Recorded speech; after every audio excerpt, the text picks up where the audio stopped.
Hoy, Pilipinas! Hello, ka-coffee! Nasaan man po kayong panig ng daigdig, magandang araw po sa inyo. Nabalitaan nyo na ba, ka-coffee? Ito, nag-file na po ng Certificate of Candidacy si Leila De Lima.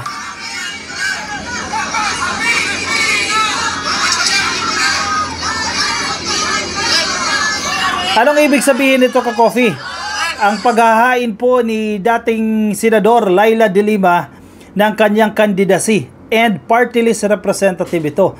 If ever, and I think mananalo itong si Leila De Lima, magiging bahagi ito ng House of Representatives na very powerful itong House of Representatives sa pagsasagawa ng mga investigasyon na gusto nilang investigahan. So ano mangyayari kay Digong? Siguradong gaganti, ka-coffee, itong si Leila De Lima kay Digong. Nako, habang buhay pa ito si Digong, hindi tatantanan niya ni De Lima dahil alam niya kung ano yung pahirap na ginawa sa kanya ni Digong nung ito ay nakaupo. Biruin mo, kinulong siya ng 7 years and then eventually magdidesisyon ang korte na hindi ito guilty. Nako, laking galit nito ni Leila De Lima at sisingilin niya ang mga dapat singilin dito. Sige, basahin natin ang headline na ito mula sa ABS-CBN. Former Senator Leila De Lima arrives at the Manila Hotel as the first nominee of Mamamayang Liberal Party List. Yan yung pangalan niya, ha. MLP, Mamamayang Liberal Party List. So sino yung nire-represent nito, ka-coffee? I think yung mga liberal. Ordinaryo Pilipino. And I think mananalo ito. Kung susuportahan siya, kasi ang party list naman a certain percentage of votes lang ang kailangan mo dyan, ka-coffee, and makakuha ka na ng isang spot. Kung first nominee siya, mukhang sure win na isang spot dyan. Kung tumaas pa yung boto niyan, makadalawang spot sila. O kung tumaas pa, makatatlong spot sila. But I don't think makakakuha sila ng tatlong spot. Pero sa tingin ko, honest opinion ko ito, ka-coffee, sure win yan.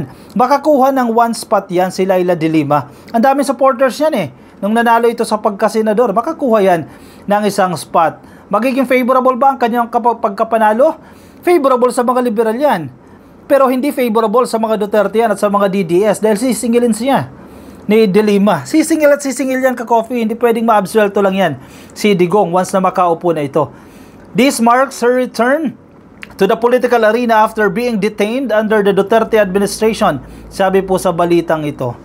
Grabe ginawa sa kanya ni Digong kung babalikan natin, ka-coffee, binira ni Leila De Lima paglabas niya itong si Duterte, no? And si Duterte, abay naninindigan. Sige, balikan natin itong balita na ito. Nasa ABS-CBN din ito, ka-coffee. De Lima, blast remorseless. Duterte, you will answer for your crimes! Exclamation mark.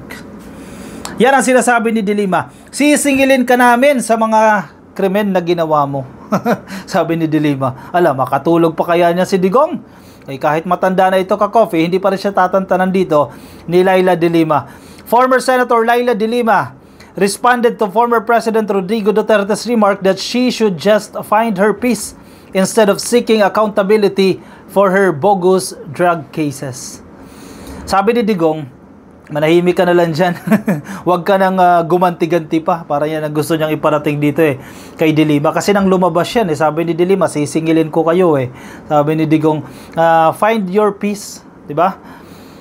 At huwag ka nang huwag ka nang mag-seek ng vengeance o ng paghihiganti o panagutin itong mga accountable. Hindi pwede. Ayaw niyan ni De Lima. De Lima has vowed to sue Duterte administration officials who she blamed for her 7-year-long detention. Bumaybuelo lang yan, ka-coffee. At syempre, hindi ka naman pwedeng kumilos nang hindi ka handa dyan. So, ilang buwan na ba nang nakalaya itong si De Lima? July, August, September, mga more or less 3 to 4 months pa lang siya nang nakakalaya siya dito. Syempre, wala pa siyang kapangyarihan Private citizen pa siya. Hindi niya pa kayang gawin yung mga nagagawa ng ilang mga politiko. So, itong step 1 yan, ka-coffee.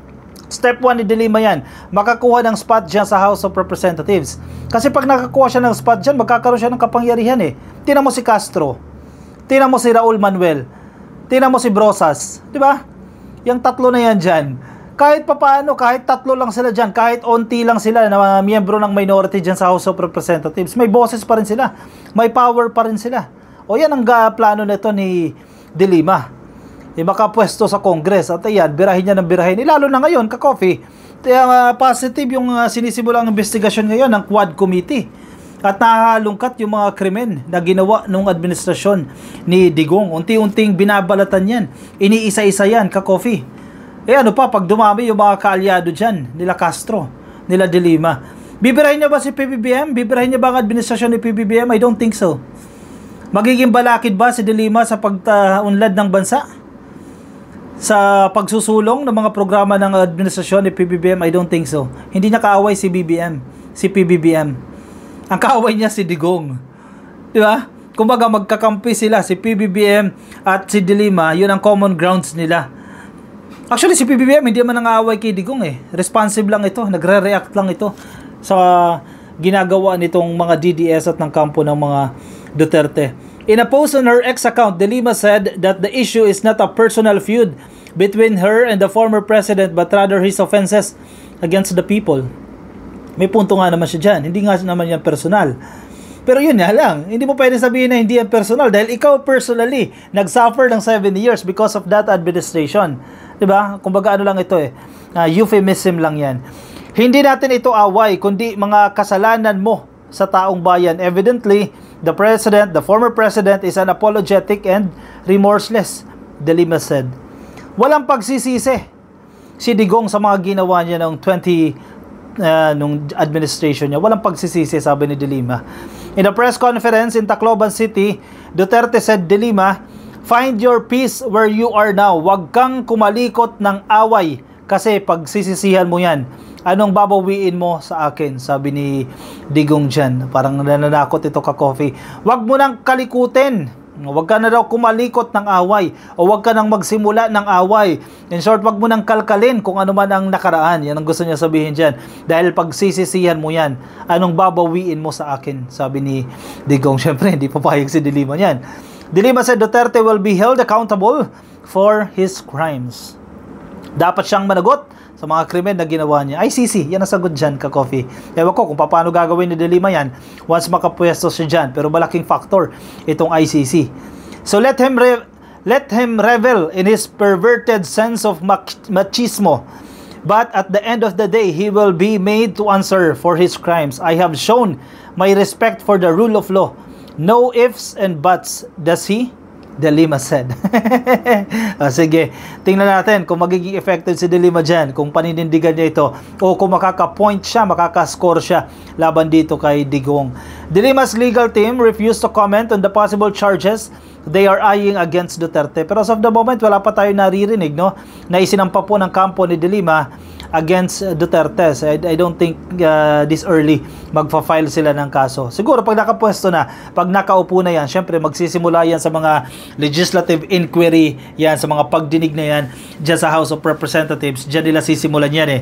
And then bigla-bigla na lang yan, magsasampa na ng kaso. Parang style ni Risa Ontiveros, diba? Tingnan mo yung style ni Risa Ontiveros. Napapansin ko lang din ito, ka-coffee, ang style ni Risa Ontiveros diyan sa Senado, hinahawakan niya yung mabibigat na kaso. Yung mga trending issues, yan ang hinahawakan niya, di ba? Kibuloy, sino ba nagsimula niyan, di ba? Sisimulan muna sa mga investigation na yan, in aid of legislation, sa cover ng in aid of legislation, and then bubulabugin yung mga concerned government agencies at sila yung mga magsasampa ng kaso sa korte. And I think effective si Risa Ontiveros sa ginagawa niya. And actually, we have to give her credits do sa ginawa niya kung bakit naging maingay itong issue ni Kibuloy that led to the arrest of Kibuloy. Diba? Bigyan natin ng credit dyan.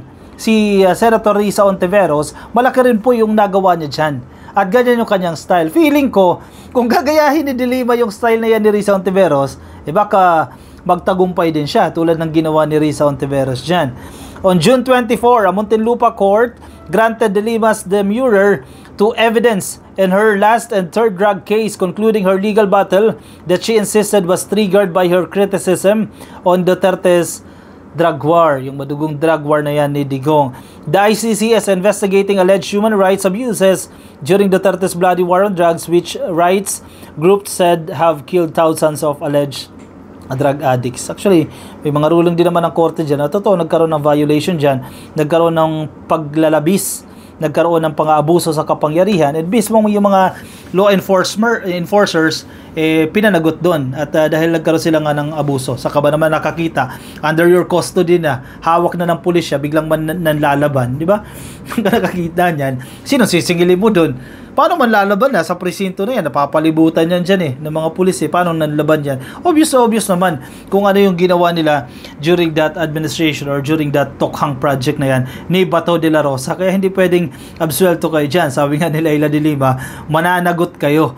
Yan ang hahabulin nito. And para magawa ni de Lima yan, need niyang makasecure ng isang spot dyan sa House of Representatives. Nasa sa inyo po yan kung susuportahan nyo si Leila de Lima o hindi. O sige, i-comment ang inyong opinion, ang inyong reaction dyan sa ating comment section para mabasa rin po yan ng ating mga ka-coffee. Kung nasa Facebook po kayo, pasuyo na lang din ka-coffee ha. Please like and follow sa Facebook, at kung nasa YouTube naman po kayo, pasuyo na lang din. Please click lang po na subscribe at hit nyo na rin po yung notification icon para kayo po i-updated sa ating mga bagong upload. Ako yung magpapaalam muna sa inyo ka-coffee. Maraming salamat po sa mga sumama. Ingat po kayo, nasaan man po kayong panig ng daigdig. Bye-bye!